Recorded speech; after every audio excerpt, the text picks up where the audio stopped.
નમસ્કાર, દૂરદર્શન સમાચારમાં આપનું સ્વાગત છે। શરૂઆત કરીએ મુખ્ય સમાચારથી।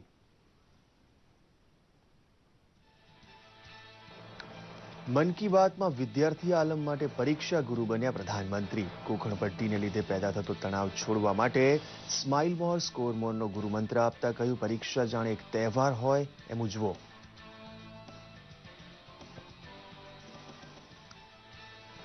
કળાકાપ સ્પર્ધાના યુગમાં સફળ થવા માટે બાળકોને અનોખી ટીપ આપતા પ્રધાનમંત્રીએ કહ્યું, સ્પર્ધા કરવી હોય તો બીજા કોઈ સાથે નહીં, પોતાની જાત સાથે કરો। અનુસ્પર્ધા માટે અબ્દુલ કલામ અને તેંડુલકરના આપ્યા દાખલા।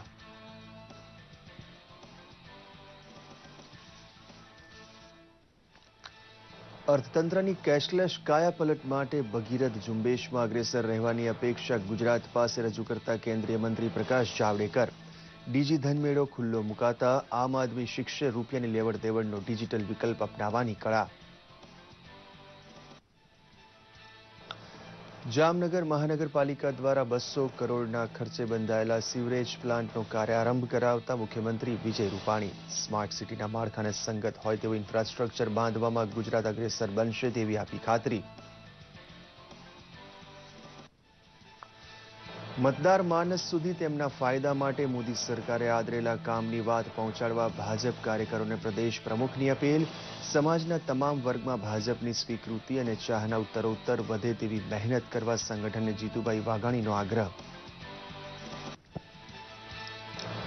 મહાત્મા ગાંધીની 69મી પુણ્યતિથિ નિમિત્તે સત્ય અને અહિંસાના પરમ પૂજારી એવા બાપુને શત નમન કરે છે દેશ અને દુનિયા। બરાબર 11ના ટકોરે 2 મિનિટ માટે મૌન પાળીને બાપુને અંજલિ આપવા ભારતને અપીલ કરે છે પ્રધાનમંત્રી।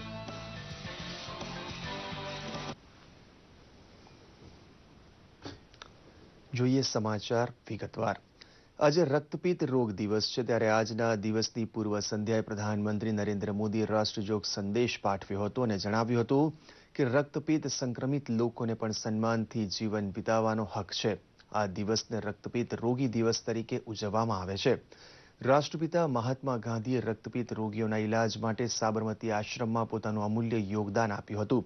રક્તપિત્ત એક એવી બીમારી છે જેમાં તેના બેક્ટેરિયા દર્દીના મગજ પર અસર કરે છે, જેથી હાથ, પગ અને ચહેરા પર વધુ પ્રમાણમાં અસર પહોંચે છે અને હાથ અને પગની આંગળીઓ કામ કરતી બંધ થાય છે।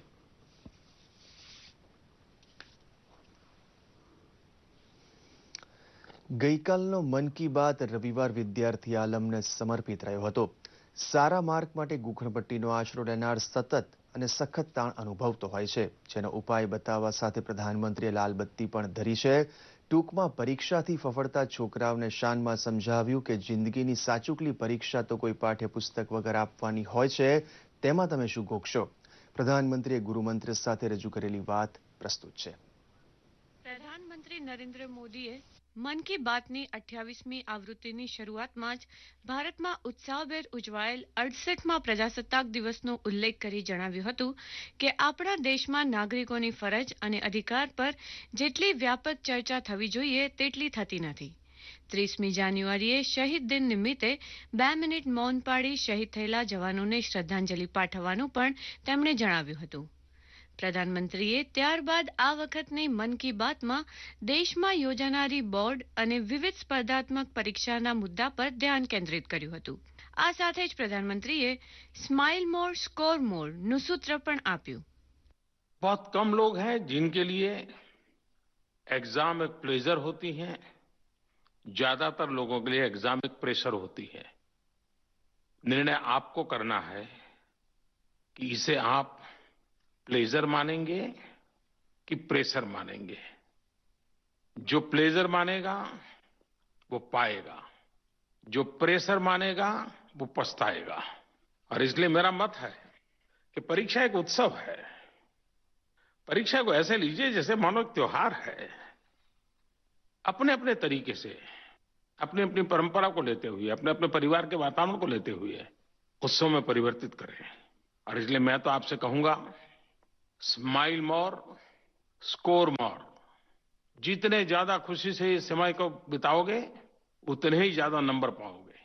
પ્રધાનમંત્રી મોદીએ જ્ઞાન, આવડત અને આત્મવિશ્વાસને જીવનમાં મહત્વપૂર્ણ અને ભવિષ્યમાં કામ લાગનાર પૂંજી ગણાવી હતી. પ્રધાનમંત્રીએ વિદ્યાર્થીના પરિવારોને 3 બાબતો પર ધ્યાન કેન્દ્રિત કરવા અનુરોધ કર્યો, જેમાં પોતાના સંતાનને જેવા છે તેવા સ્વીકારવા, પોતાના સંતાનને શીખવાડવું અને પોતાના સંતાનને સમય આપવો, તો સાથે જ વિદ્યાર્થીઓને પરીક્ષા પર ધ્યાન કેન્દ્રિત કરવા જણાવ્યું હતું.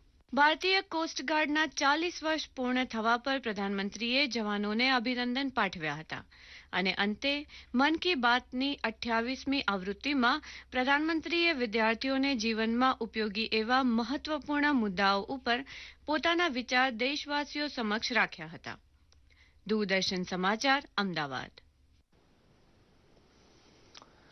મહાત્મા ગાંધીની 69મી પુણ્યતિથિ હોવાથી દેશ અને દુનિયામાં બાપુનું ભાવપૂર્વક સ્મરણ થઈ રહ્યું છે. 1948માં આજના દિવસે દિલ્હીના બિરલા હાઉસ પરિસરમાં નથુરામ ગોડસેની પિસ્તોલમાંથી છૂટેલી ગોળીઓ બાપુનો જીવ લઈ ગઈ અને મહામાનવ ફાની દુનિયામાંથી અંતર્ધ્યાન થઈ ગયો. સત્ય અને અહિંસાના પરમ પૂજારી એવા બાપુનું શ્રદ્ધાંજલિભર્યું સ્મરણ કરવા માટે દેશભરમાં 11 વાગ્યાના ટકોરે 2 મિનિટનું મૌન પાળવામાં આવશે.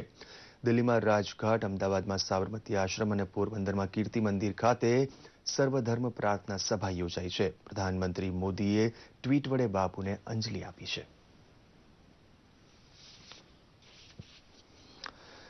દેશના વધુ નાગરિકો કેશલેસ ટ્રાન્ઝેક્શન તરફ વળે તે માટે ભારત સરકાર દ્વારા ડિજીધન મેળાનું આયોજન થઈ રહ્યું છે.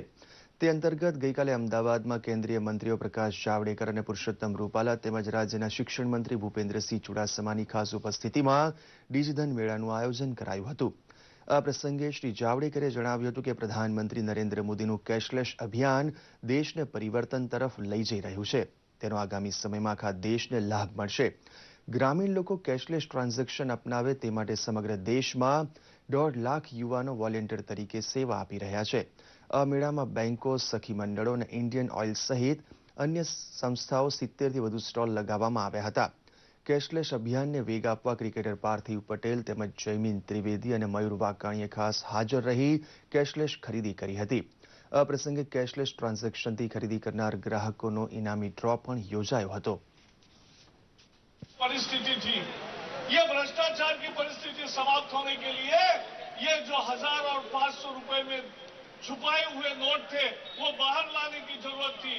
और आपने देखा सब लोग बैंक के कतार में खड़े रहे, लेकिन इधर से उधर से सब पैसा उसमें डाल दिया. अब सबका पता चल रहा है किसने कितना पैसा डाला, कहां था, पहले कर भरा है या नहीं भरा है, टैक्स दिया या नहीं दिया. आज मुझे गरीब के लिए योजना कोई कर दी है, शिक्षा में और कुछ करना है, पैसा नहीं है सरकार के पास, क्योंकि जितना टैक्स आना चाहिए वो टैक्स का इनकम नहीं मिल रहा है, क्योंकि लोग कैश से ही कारोबार करते थे.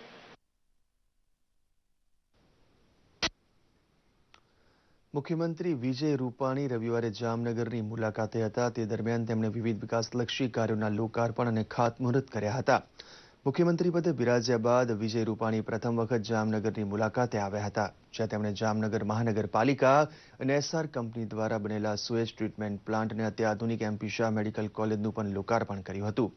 આ બંને પ્રોજેક્ટ માટે અંદાજિત ₹200 કરોડનો ખર્ચ કરવામાં આવ્યો છે. આ પ્રસંગે રાજ્યના આરોગ્ય મંત્રી શંકર ચૌધરી, કૃષિ મંત્રી ચીમન સાપરિયા, પાણી પુરવઠા મંત્રી બાબુ બોખીરિયા, સાંસદ પૂનમ માડમ, પૂર્વ મંત્રી વસુબેન ત્રિવેદી સહિત અનેક ઉચ્ચ અધિકારીઓ ઉપસ્થિત રહ્યા હતા.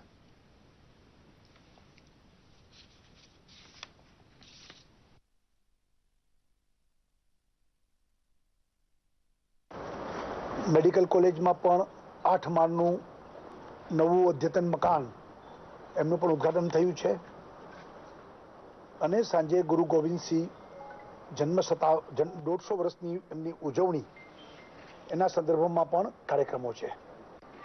અહીંયા પહેલી વહેલી બનેલી અને આજે સમયની સાથે અદ્યતનમાં અદ્યતન વ્યવસ્થા સ્ટુડન્ટ્સ અને પીજી સ્ટુડન્ટ્સને મળે.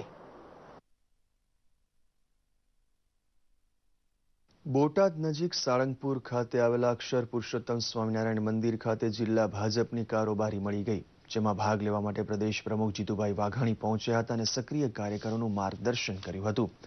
સાંસદ શંકરભાઈ વેગડ, કિસાન મોરચાના બાબુભાઈ જેબલિયા સહિત બરવાડા, ધંધુકા અને ગઢડા પંથકના ધારાસભ્ય કારોબારીમાં હાજર હતા. બરવાડા અને ગઢડા જેવા સ્થળેથી આવેલા કોંગ્રેસના 70થી વધુ કાર્યકરોએ કેસરીયો ખેસ પહેરતા ભાજપ દ્વારા તેમનું સ્વાગત કરાયું હતું. પ્રદેશ પ્રમુખ જીતુભાઈ વાઘાણીએ પ્રગતિશીલ ગુજરાતે સાધેલી સિદ્ધિના આધારે મતદાર સંપર્ક કરવા કાર્યકરોને શીખ આપી હતી. મોદી સરકારે કેશલેસ ભારત માટે શરૂ કરેલી જહેમત સાર્થક બનાવવા કાર્યકરોએ શપથ લીધા હતા.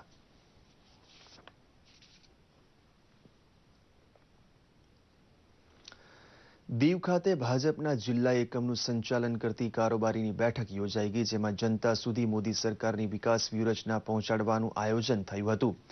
ગુજરાત ભાજપ દ્વારા અપાયેલા વિવિધ કાર્યક્રમો દીવ પંથકમાં યોજવાની ચર્ચા વિચારણા આ બેઠકમાં થઈ હતી. જિલ્લા પ્રમુખ બિપિનભાઈ શાહ દ્વારા કાર્યકરોને જનસંપર્કમાં સદાય જીવંત રહેવાની સલાહ આપવામાં આવી હતી. તો આધાર કાર્ડથી માંડી આરોગ્ય કાર્ડ સુધી અનેક સરકારી સેવા લેવામાં તકલીફ પડતી હોય તેવા લોકોને પક્ષ તરફથી મદદરૂપ થવાનો નિર્ણય પણ કારોબારીમાં લેવાયો હતો. દીવ પંથકમાં વધુને વધુ લોકો ભાજપનું સભ્યપદ સ્વીકારતા થાય તે કામ સતત ચાલુ રાખવાની વાત પણ બેઠકમાં થઈ હતી. મોઢેરામાં સૂર્ય મંદિર સ્થાપત્ય નજીક ઉત્તરાર્ધ નૃત્ય મહોત્સવનો પ્રારંભ થતા શાસ્ત્રીય નૃત્યના મહાકુંભ જેવો અવસર ગુજરાતને મહેસાણા પંથકે આપ્યો હતો. સાંસદ જયશ્રીબેન પટેલની હાજરીમાં વરિષ્ઠ મંત્રી રાજેન્દ્રભાઈ ત્રિવેદીએ આ મહોત્સવ ખુલ્લો મૂક્યો હતો.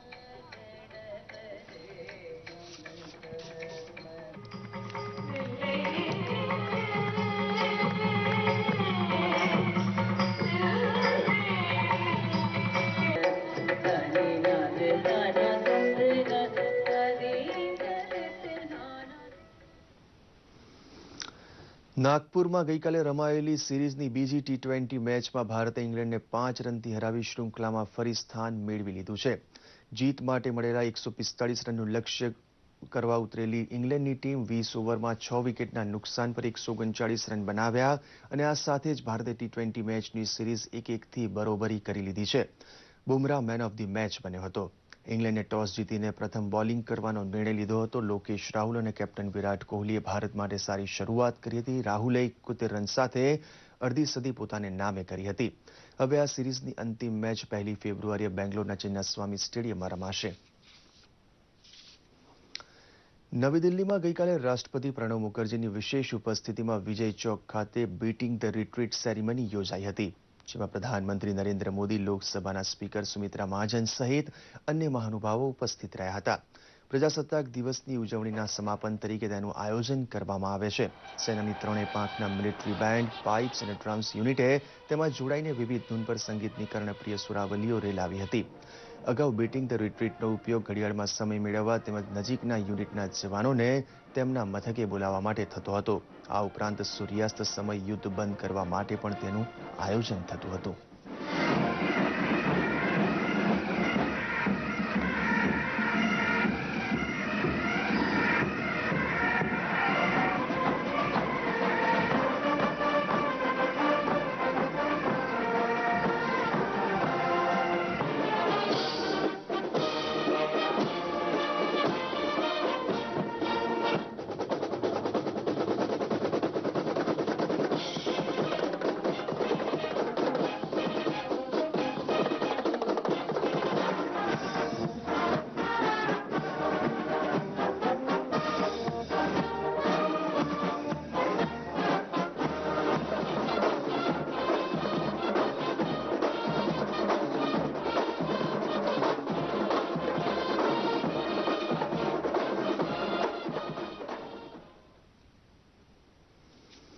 તો આ સાથે જ આ બુલેટિન સમાપ્ત કરીએ છીએ. નમસ્કાર.